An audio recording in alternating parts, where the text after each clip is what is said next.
이민세관 단속국이 불법 체류자 단속과 관련 새로운 내부 지침을 마련하면서 논란이 일어나고 있습니다. 판사의 서명이 없는 행정영장만으로도 불체자 거처를 급습할 수 있는 명분이 만들어진 겁니다. 뉴저지 한인 밀집 거주 지역에서 사흘째 불법 체류자 체포 작전이 이어졌습니다. 한인 상권도 영향을 받으면서 긴장감이 확산되고 있습니다. 캘리포니아주 오렌지 카운티에서도 불법 체류자 체포 작전이 펼쳐졌습니다. 교육당국도 학부모와 학생들을 위한 안전지침을 전파하며 주의를 당부했습니다. 로스앤젤레스 노숙자 텐트촌에서 전직 프로풋볼 선수가 숨진 채 발견됐습니다. 경찰은 이번 사건을 살인으로 규정하고 수사를 확대하고 있습니다. KBS 아메리카가 시청자 서비스 강화 차원에서 2026 한국 프로야구 중계에 나섭니다. KBO 경기는 위성과 유튜브 채널을 통해 전국에 생중계될 예정입니다. 2026년 아스테바 헬스플랜은 식료품과 일반 의약품 비용으로 연체대 2,880불까지 혜택을 드립니다. 사용하지 않은 금액은 다음 달로 2월됩니다. 자세한 내용은 1888-688-8584로 문의하세요. 메디케어 가입자라면 치과 비용도 걱정하지 마세요. 2026년 아스티바 헬스플랜은 연체대 3,560불까지 치과 혜택을 제공합니다. 자세한 내용은 1888-688-8584로 문의하세요. 시청자 여러분 안녕하십니까? KBS 아메리카 뉴스입니다. 이민세관 단속국이 판사의 서명이 없는 행정영장만으로 불법 체류자들의 거처에 진입할 수 있다는 내부 지침을 마련한 것으로 확인됐습니다. 미네소타주에서는 5살 아동이 체포되는 등 관련 사례가 보고되고 있습니다. AP통신은 최종 추방 명령을 받은 불법 체류자들을 대상으로 이민세관 단속국의 단속 권한이 확대됐다고 보도했습니다. 지금까지는 법원에서 판사가 서명한 영장이 있어야 진입이 가능했지만 내부 지침에 따라 변화가 있었다는 겁니다. 실제 지난 20일 미네소타주 컬럼비아 하이츠에서는 5살 아동이 아버지와 함께 체포된 사례도 보고됐습니다. 이민법 전문가들은 최근 단속이 때와 장소를 가리지 않고 광범위하게 펼쳐지고 있다고 강조했습니다. 영장 없이 정부 요원이 침입하는 것은 불법입니다. 이민관들이 이제 학교에서 바로 데려가서 부모를 잡는 미끼로 이용하는 경우가 많습니다. 불법 체류자들의 주요 출몰 지역도 단속 대상입니다. 불법 이민자들이 일을 구하려고 오는 데가 있어요. 홈디표 이제 앞에 잡을 구하려고 이렇게 많이 써 있지 않습니까? 한인들도 그런 곳 방문하는 것은 좀 피해 주시는 게 좋을 것 같습니다. 판사의 서명이 없는 행정영장을 통해 법을 집행하는 것에 대해서는 여전히 논란의 여지가 남아 있습니다. 이민법 전문가들은 부당한 법 집행에 동요될 필요가 없으며 정당한 권리를 주장해야 한다고 강조했습니다. 뉴저지에서 사흘 연속 이민당국의 불체자 체포 작전이 펼쳐졌습니다. 한인타운 중심가에서도 단속이 이어지며 긴장감이 확산되고 있습니다. KBTV 신영주 기자입니다.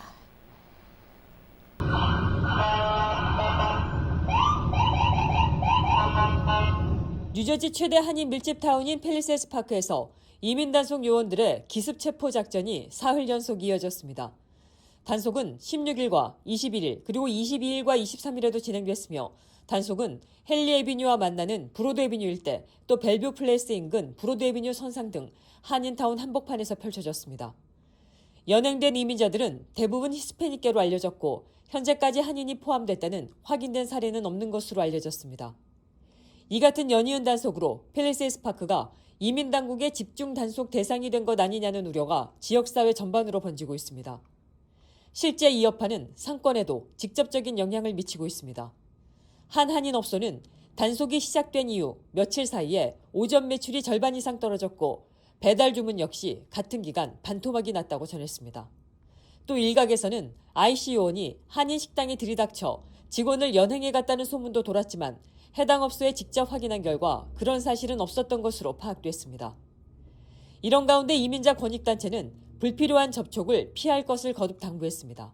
이런 단속이나 체포가 서류 미비자로만 상대가 지금 진행되고 있는 게 아니라 심지어 영주권자나 시민권자들도 영장도 없이 마구 잡아가는 지금 상황들이 벌어지고 있어서 모든 한인들이 두 가지를 꼭 명심을 하셨으면 좋겠습니다. 첫째, 잡혀갔을 때는 절대로 아무 말도 하지 마시고 꼭 변호사가 올 때까지는 어떤 대답도 쉽게 하시면 안 된다라는 사실, 그게 나중에 이제 불리하게 작용할 수 있기 때문에요. 또 한 가지는 서류를 들이밀고 서명을 하라고 하는 경우들이 많아요. 보통 많이 들이미는 서류는 이제 서류 위비자인 경우 본인이 자진 출국하겠다라는 이제 서명을 이제 하게 만드는 거고요. 또 심지어는 영주권자인 경우 영주권을 포기하겠다는 서명을 하게 되는 경우들도 있어요. 뉴저지 한인회 측은 현재까지 한인 피해 사례는 접수되지 않았다고 밝히고 도움이 필요할 경우 연락해달라고 말했습니다. 사흘 연속으로 이어진 이민 단속으로 팰리세이드 파크 한인사회는 불안과 경계 속에서 상황을 지켜보고 있습니다. 플러튼에서도 이민 당국의 기습 단속이 진행됐습니다. 교육 당국도 촉각을 세우면서 사태 추이를 지켜보고 있습니다. 어제 오렌지 카운티 플러튼시에 자리한 한 아파트 단지에서 연방 이민 당국의 단속 작전이 기습적으로 이뤄졌습니다. 소셜미디어에 공개된 영상에 따르면 단속 요원들은 소총과 권총으로 무장한 채 한 아파트 단지를 수색했고, 일부 주민들은 수색 영장을 제시하라며 요원들의 출입을 거부하는 등 항의에 나서기도 했습니다. 플러튼 교육부는 이번 단속과 관련한 학부모 공지사항을 전파하고 부모가 검거되는 등 비상시 자녀를 인계할 수 있는 대비책을 마련하는 등 구체적인 방안을 마련할 것을 권고했습니다. 그러면서 교육부 측은 영장이 없는 연방 이민당국의 수색에 협조할 수 없으며 모든 학생들을 안전하게 지킬 것이라고 강조했습니다. 전직 NFL 선수가 로스앤젤레스 노숙자 텐트촌에서 흉기에 찔려 숨진 채 발견됐습니다. 로스앤젤레스 경찰국은 전직 프로풋볼 선수 켈빈 존슨의 사체가 지난 21일 윌로우브룩 노숙자 텐트촌에서 발견됐다고 밝혔습니다. 켈빈 존슨 선수의 사체를 부검한 로스앤젤레스 카운티 검시소는 둔부에서 흉기에 의한 상처가 발견됐다고 발표했습니다. 경찰은 이번 사건을 살인 사건으로 규정하고 정확한 사인을 밝히기 위한 수사에 착수했습니다. 존슨은 1990년대 프로 풋볼 리그에서 수비 라인맨으로 활동했습니다. 이번 사건을 계기로 노숙자 치안 문제는 물론 은퇴 선수들의 사후 관리 필요성에 대한 목소리도 커지고 있습니다. 캄보디아에서 범죄를 저지른 한국 국적 조직원 73명이 본국으로 송환됐습니다. 지난해 1차 송환 때 빠졌던 로맨스 스캠 부부 사기단도 포함됐습니다. 최민영 기자가 보도합니다. 경찰의 두 팔을 붙잡힌 채 줄지어 들어오는 사람들. 캄보디아에 거점을 두고 한국인을 상대로 사기 행각을 벌이던 범죄 조직원들입니다. 모두 한국인 피의자들로 어제 대한항공 전세기를 타고 국내로 송환됐습니다. 73명, 단일 국가 기준으론 역대 최대 규모입니다. 이번 송환은 지난해 10월 송환했던 64명을 뛰어넘는 역대 최대 규모의 단체 송환입니다.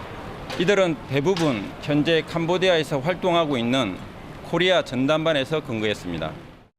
이들 대부분은 투자 리딩방 운영 등 스캠, 즉 사기 범죄를 벌인 혐의를 받습니다.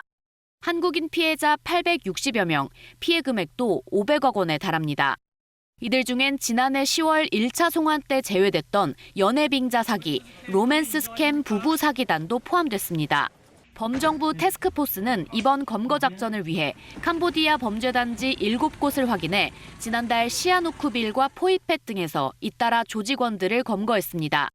경찰은 기한을 정하지 않고 캄보디아 내 범죄가 근절될 때까지 전담반을 운영하겠다고 밝혔습니다. KBS 뉴스 최민영입니다. KBS 아메리카가 시청자 서비스 강화 차원에서 2026 한국 프로야구 중계에 나섭니다. KBO 경기는 위성과 유튜브 채널을 통해 전국에 생중계될 예정입니다. KBS 아메리카는 KBO 리그 해외 중계방송권 공급사와의 계약을 통해 미국 중계권을 확보했다고 발표했습니다. 이와 관련해 한국야구위원회가 주관하는 2026 정규 시즌부터 플레이오프, 한국 시리즈까지 미국에서 실시간으로 KBO를 시청할 수 있는 기틀이 마련됐습니다. 평소 야구를 사랑해온 1세대는 물론이고 1.5세, 2세대 교민들도 요즘 한류 영향으로 한국 프로야구에 대한 관심이 높아지고 있습니다. 이번 그 스포츠 중계가 단순한 그런 스포츠 시청을 넘어서 세대 간, 문화 간 그런 교류와 또 한류 확산의 계기가 되기를 간절히 바랍니다.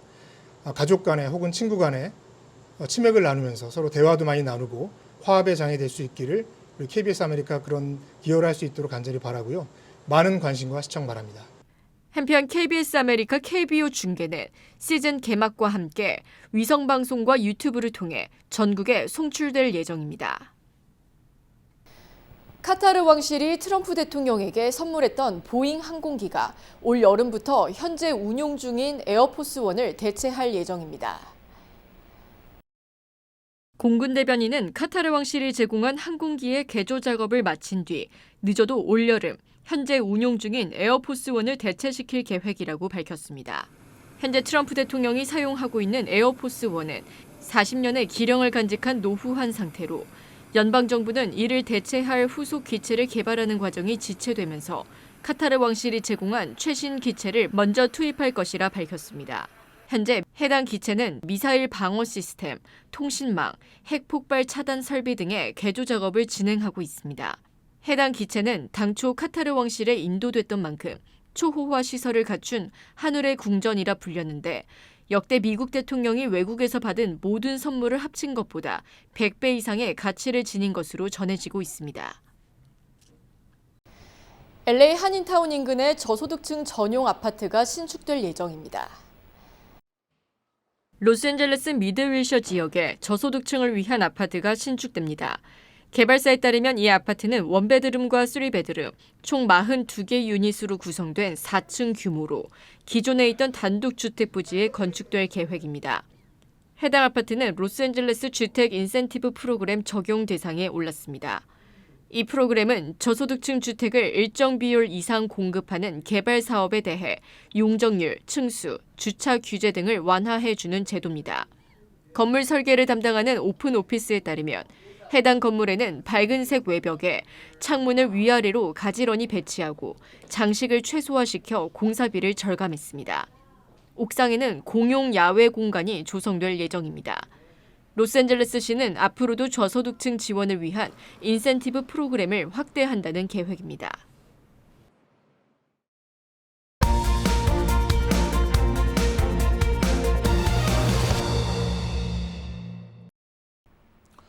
이슈 인사이드 시작합니다.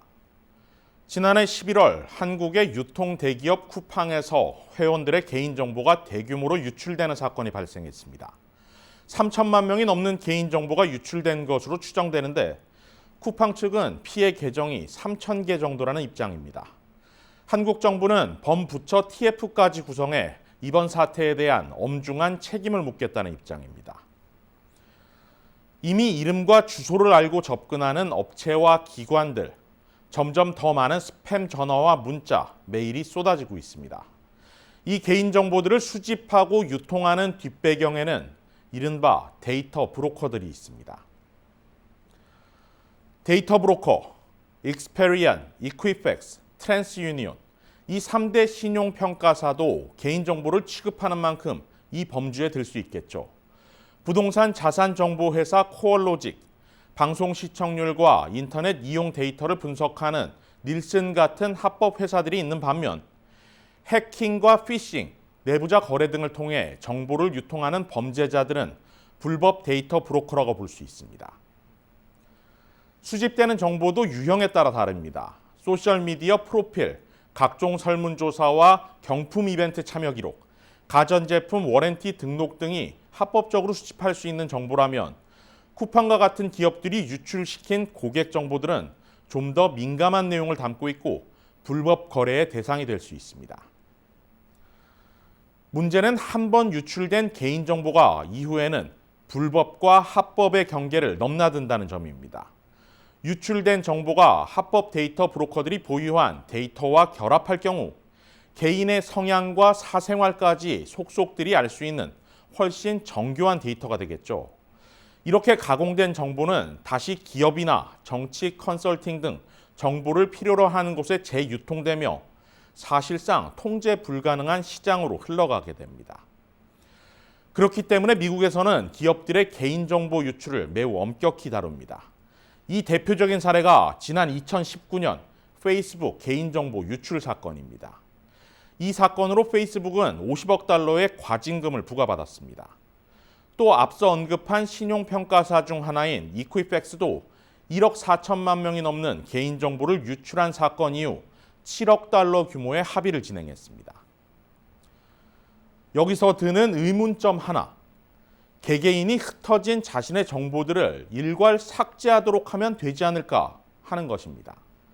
어떤 형태로 입수한 정보라도 개인이 원치 않으면 활용하지 못하도록 만들면 되지 않겠느냐는 거죠. 실제 이런 시도가 캘리포니아주에서 시작됐습니다.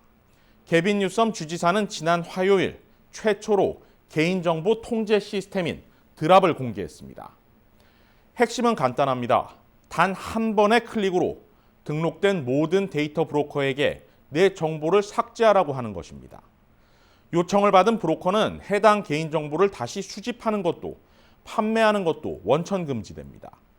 만약 위반할 경우 소비자 한 명당 하루 200달러, 10,000명만 요청해도 200만 달러의 과징금이 매일 부과됩니다. 그동안의 정부 조치가 과징금을 부과하는 사후 처리 방식이라면 이제는 정부가 기술적 도구까지 제공해 개인의 통제권을 강화해주는 모델입니다. 물론 이 같은 통제 도구도 다크웹 등에서 활동하는 불법 데이터 브로커나 범죄자들에게까지 영향을 미치기는 어렵습니다. 그렇다 해도 속수무책으로 떠다니던 내 개인정보들을 스스로 관리 통제할 수 있고 또 앞서 언급한 합법과 불법 사이의 재유통 역시 둔화시킬 수 있다는 점에서 의미 있는 시도로 평가됩니다. 미래의 양자 컴퓨터 기술은 기존에 나와 있는 대부분의 보안 기술을 깰 수 있게 된다고 합니다. 기술의 진화에 필연적으로 따라오는 보안 문제는 사실 내 집을 내가 지키는 개념에서 시작돼야 합니다. 오늘 이야기가 다소 복잡했다면 적어도 자신의 은행이나 카드, 휴대전화, 그리고 자주 사용하는 사이트 비밀번호 정도는 한 번씩 점검하고 교체해 두는 게 어떨까요? 이슈 인사이드였습니다. 테슬라 최고 경영자가 세계 경제 포럼에 참석해 휴머노이드 로봇의 판매 시점을 내년 말쯤으로 예상한다고 밝혔습니다. KBTV 김은지 기자입니다. 일론 머스크 테슬라 최고 경영자는 지난 22일 스위스 다보스에서 열린 세계 경제 포럼에 참석해 내년 말쯤 일반 대중에게 휴머노이드 로봇을 판매할 수 있을 것이라고 밝혔습니다. 머스크가 다보스 포럼에 공식 참석한 것은 이번이 처음입니다. 머스크는 테슬라가 개발 중인 휴머노이드 로봇 옵티머스가 이미 일부 공장에서 단순 작업에 활용되고 있다며 올해 말에는 더 복잡한 작업도 수행할 수 있을 것이라고 설명했습니다. 머스크는 매우 높은 신뢰성과 안전성, 충분히 넓은 기능 범위를 확신할 수 있을 때 일반 소비자 대상 판매를 시작하겠다고 말했습니다. 그러면서 로봇 공학과 인공지능이 모두를 위한 풍요로 가는 길이라며 이러한 기술 발전이 세계적인 빈곤 문제를 해결할 수 있는 핵심 수단이 될 것이라고 주장했습니다. 나아가 로봇 대량 생산이 가능해질 경우 로봇이 인간보다 더 많아질 수 있다는 전망도 내놨습니다. 테슬라의 전면 자율주행 소프트웨어에 대해서는 유럽에서 다음 달 감독형 자율주행 소프트웨어의 승인을 기대하고 있으며 중국에서도 비슷한 시기 승인이 이루어질 가능성이 있다고 말했습니다. 또 AI 발전 속도에 대해서는 2030년쯤에는 AI가 인류 전체보다 더 똑똑해질 가능성도 있다고 전망했습니다. 재생에너지와 관련해서는 미국 내 유타, 네바다, 뉴멕시코 일부 지역의 작은 면적만으로도 미국 전체 전력 수요를 감당할 수 있다며 태양광 발전 잠재력을 강조했습니다. 동시에 태양광에 대한 관세 장벽이 지나치게 높아 경제성을 악화시키고 있다고 지적했는데 이는 재생에너지 관련 장비에 높은 관세를 부과해온 트럼프 행정부를 비판한 발언으로 해석됩니다. KBTV 뉴스 김은지입니다. 그런가 하면 테슬라 자율주행 모드를 사용하는 운전자들을 대상으로 보험료를 최대 50%까지 할인해주는 상품도 등장했습니다. 사람이 운전하는 것보다 안전하다는 것이 이유입니다. 뉴욕을 거점으로 운영되고 있는 보험사 레모네이드는 자율주행 할인 보험 상품을 출시했다고 발표했습니다. 이 상품은 테슬라 운전자가 자율주행 소프트웨어를 사용하는 구간을 산정해 보험료에 파격적인 할인율을 적용해주는 프로그램입니다. 레모네이드는 자율주행으로 차량이 이동하는 구간에서의 사고 발생률이 사람이 운전하는 것보다 낮게 나타났다며 상품 출시 배경에 대해 설명했습니다. 그러면서 자율주행 소프트웨어가 발전할수록 보험료는 더욱 낮아질 것이라며 추가 할인 가능성도 언급했습니다. 관련 보험은 오는 26일부터 애리조나에서 먼저 출시된 뒤 오리건 등 타주로 확대될 계획입니다. 이와 관련 전통적인 보험업계는 테슬라의 자율주행 시스템을 사용하더라도 과속이나 신호 위반 등 교통법규 위반 사례가 지속적으로 보고되고 있기 때문에 사람이 주행하는 것보다 안전하다는 레모네이드사의 주장에는 크게 공감하기 어렵다는 입장을 내놓고 있습니다.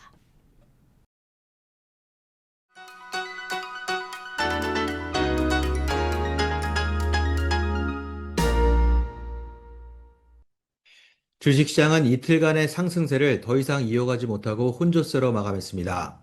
비록 내스닥과 S&P 500이 강세로 마감했지만 3대 지수는 모두 이번 주까지 2주 연속 하락한 주로 마무리했는데요.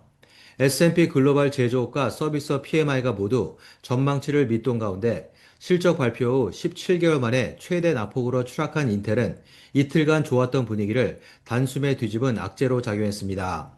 수익과 매출은 모두 예상치를 웃돌았지만 다음 분기 수익과 매출 전망을 싹 다 낮추며 폭탄을 맞은 건데요.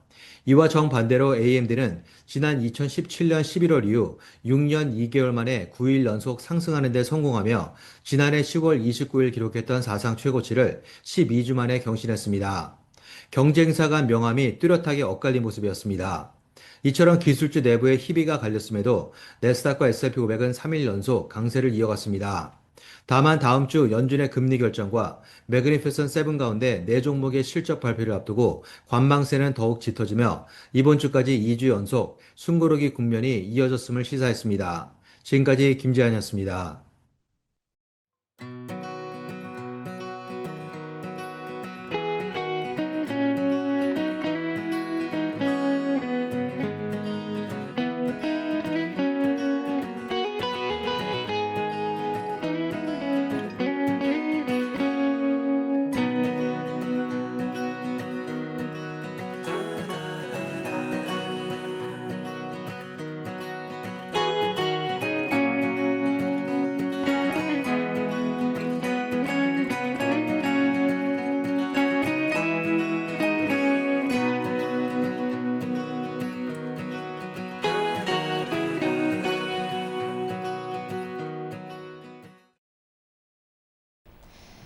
KBS 아메리카 뉴스 오늘 소식은 여기까지입니다. 편안한 주말 보내시기 바랍니다.